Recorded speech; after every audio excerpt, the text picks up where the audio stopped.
Okay, you guys notice the trend?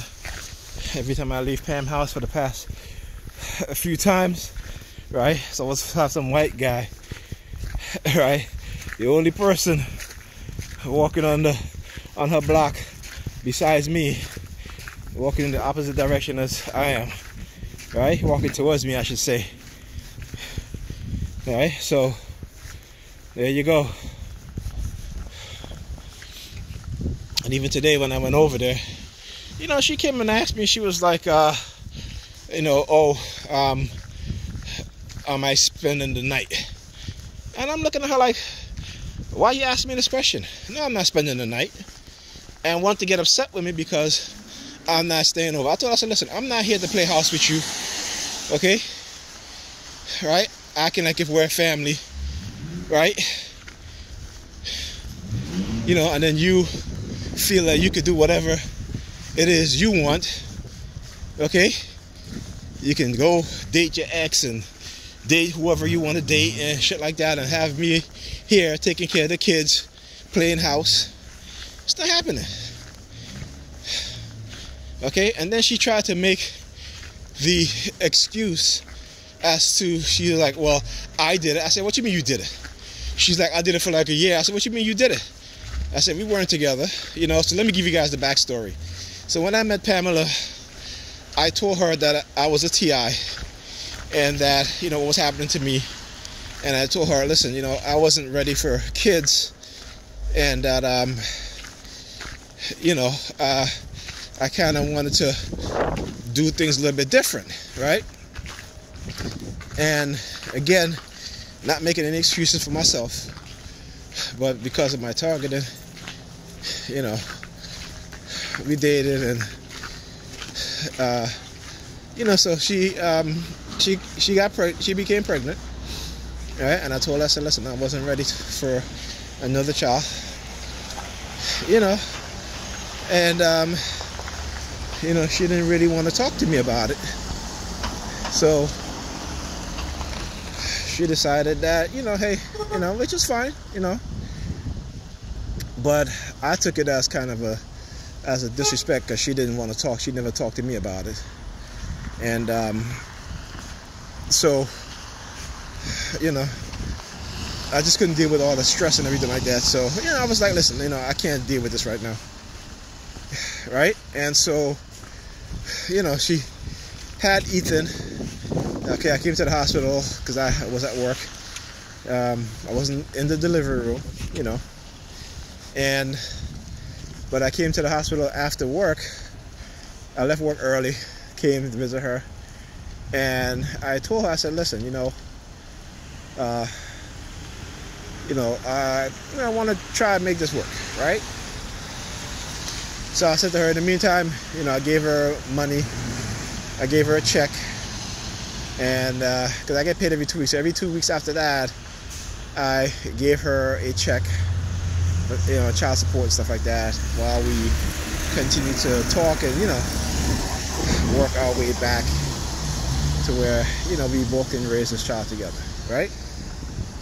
And so because of that, she's trying to hold that against me, you know, and I'm just like, wow, you know, like, she never even gave a second thought as to what I was telling her, right?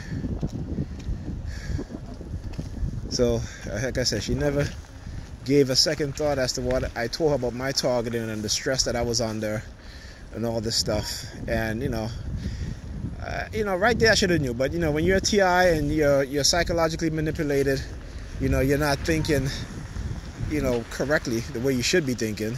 And so, you know, but anyway, so in spite of all of that, right, I said, okay, fine, you know, yes, let's do it, because, you know, that's just me. You know, my first son, like I said, I took care of all my kids.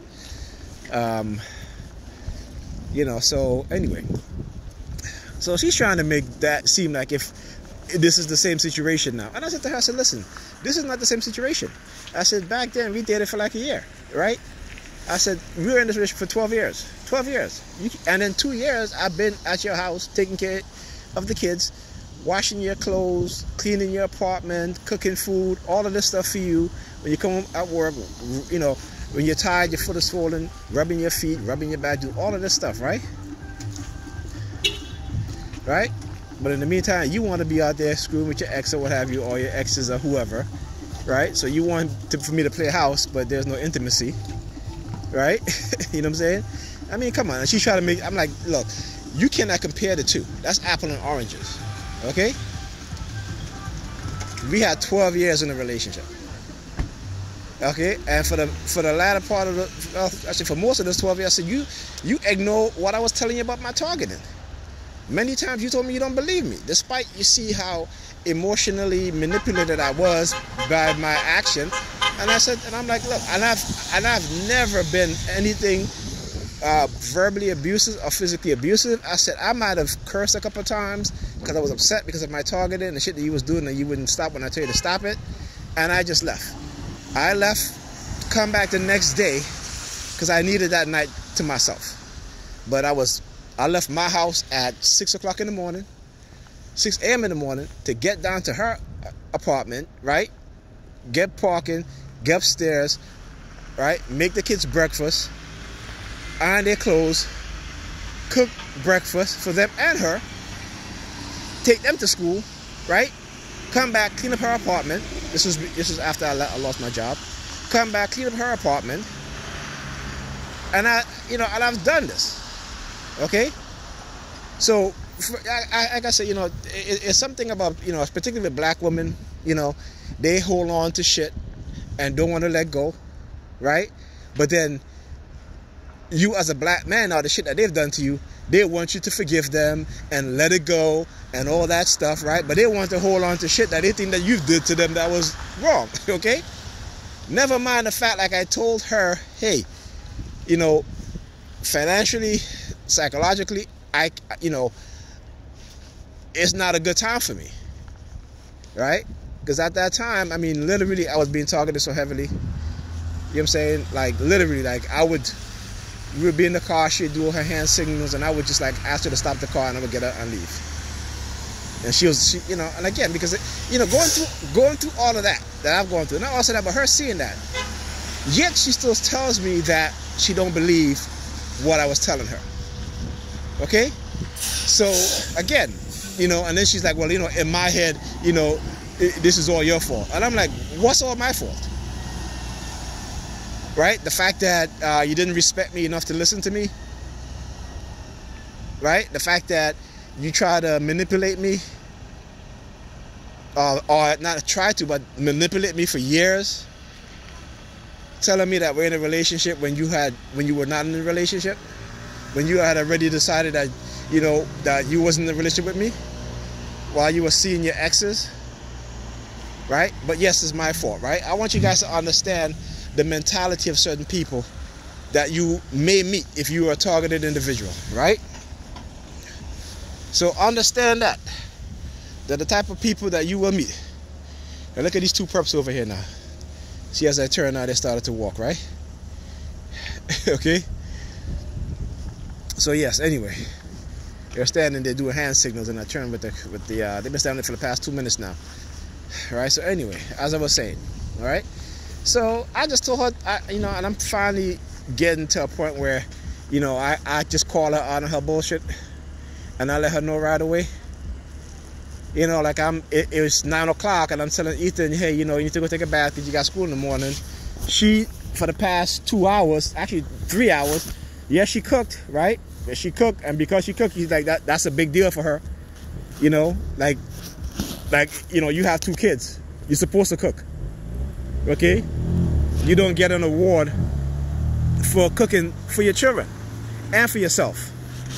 That's what adults do. And particularly if you're a parent, that's what you do. Okay? No one is going to give you an award for that.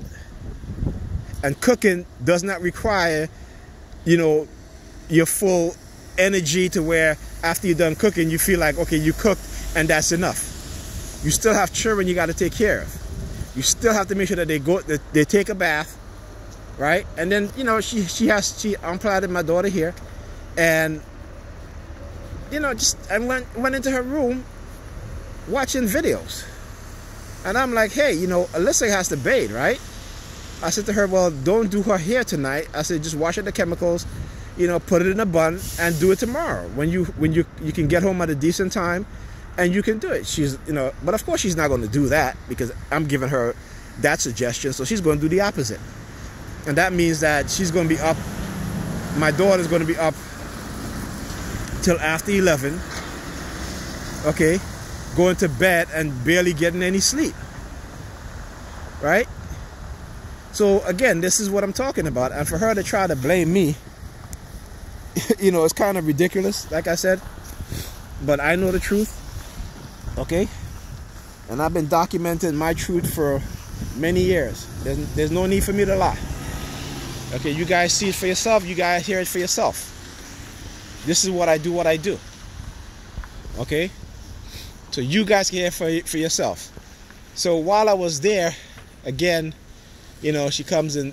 I walk into the kitchen. She turns around, stares out the window, and when she had asked me to stay.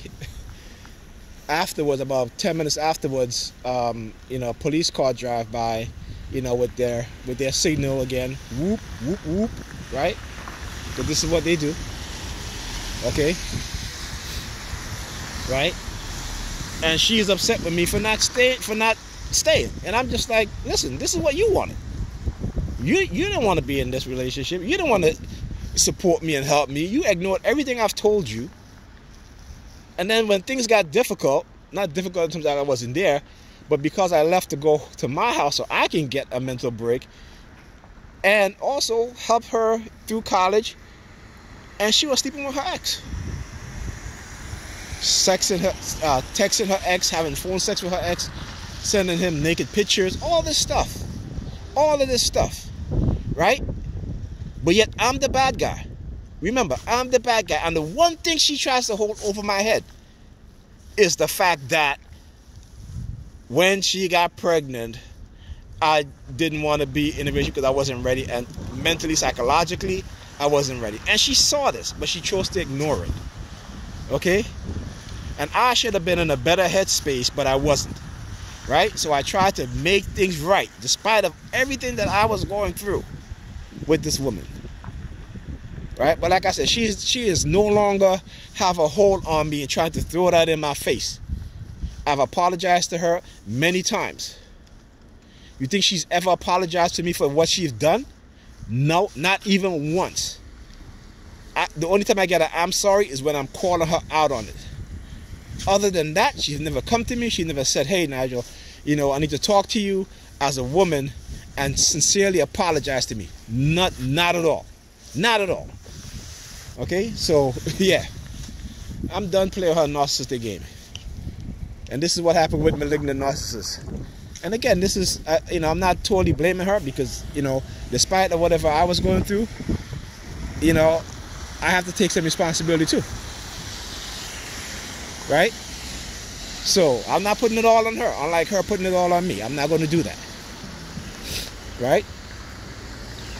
And a big part of the reason why I study and, you know, research is to get my mind to a space where, you know, look at this dude. Walked over into the corner. The guy over here across the street gave him a hand signal and he walked back across the street. Right? So yeah. This is one of the things that they'll do also. They'll walk and they'll start staring at the sidewalk. They'll stare down at the sidewalk. They'll look at me and stare down at the sidewalk. Like, I don't know what the hell that means. But anyway. And like I said, listen, Pamela, because I'm a targeted individual, they are going to send people into your life to manipulate you, right? To do all sorts of things to you because they don't want us together. Because in a Coercive Persuasion Program, if you don't follow along whatever it is that they want you to do, this is what they'll do. They'll destroy your relationship. They'll destroy your family relationship. They'll destroy your finance. And I've told her all of this stuff. And yet she never wanted to believe me, even trust in what I say. Okay? So, unlike me, who nobody told me what was going on, right? Nobody said, hey, Nigel, you know, you're in this targeting program from early on. This is what you need to look out for. This is what they're going to do, right? Nobody told me these things, right? So I had to learn for myself, whether it be the hard way or the easy way. I had to learn, and this is what I try to do. I try to put myself out there for other TIs who may be just going through this stuff, so that they understand what it is that's being done to them, and they don't fall into these traps, because these people will manipulate you. They will manipulate you emotionally. They'll manipulate you, you know, psychologically, physically, do all kind of stuff, right? And particularly with these directed energy weapons. Okay? And why these two perps keep walking back and forth? You know? Why? Why these two perps keep walking back and forth? Anyway. Excuse me, it is cold out here. Yep, so anyway, guys, my bus is coming. And like I said, I just, you know, I started to feel a little bit better about myself in terms of understanding what's going on. And, you know, not letting them use her to manipulate me anymore. You know, and not letting her try to guilt trip me into staying and stuff like that. Like I said, I'm not going to play house. This is not how it's going to be. I told her tonight, I said, my daughter's not going to grow up learning how to manipulate men. And my son is going to grow up learning to watch out for women like you.